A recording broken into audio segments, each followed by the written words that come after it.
Ayan guys, nandito kami sa Bicol Onions dahil isang main course, isang dessert. I don't know itetreat 49. nila ni si si Belen. Ayan o. Oo, thank you very much ulit. Ayan na o. Ayan na o. Ayan na, hello, good evening. Yan si Belen. Pasalitain mo sila ng Mississippi Ito si Tuna tartar. Josie, yung Hi.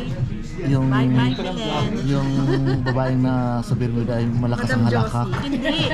Ang pinakamayaman na tao sa Bermuda na Madam Pilipino. Josie. Dahil sila ang dami kong bahay. Oo, saan ka, di ba? Saan ka ba? Si New Year, si Roberto Diaz. Para akong turista. Asyendera. Parang Lemon paiba-iba palagi every week. O minsan every 3 weeks, paiba-iba ang bahay. Sabi nga ni Mr. Sabi ni Mr. Tad, ano daw siya, turista. Ako naman Turista? sabi ko, siya ang pinakamayaman na Pilipina rito sa Bermuda. Daming bahay. Sana all. Patira naman sa isa. Kayo nakakondo ako. Guys, 72918. 1-8. nagtatransfer ng mga kayamanan. Dapat na, ano ha? Dalawa ko. 0104725. Pareho naman kayo HSP si Ate Belen. Check mo na kagad ko pumasok.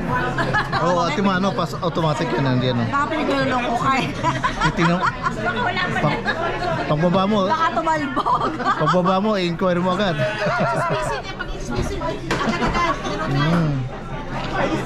Baka tumalbog Ate Belen. Check mo na kagad. Baka nagbabluff si Kuya Robert. Pero sa inyo lahat. Eh, nagsabi naman yung isang araw pa eh.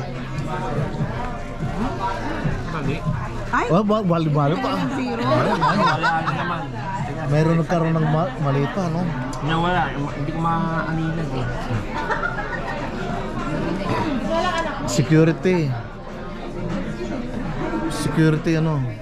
Sa Pinas, sabi ko,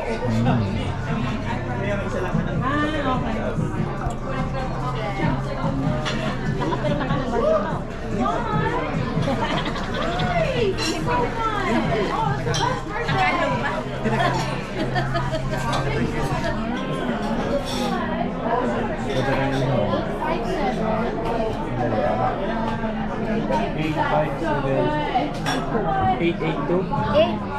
832. Next mo na sa friend ako ha, may bayad to.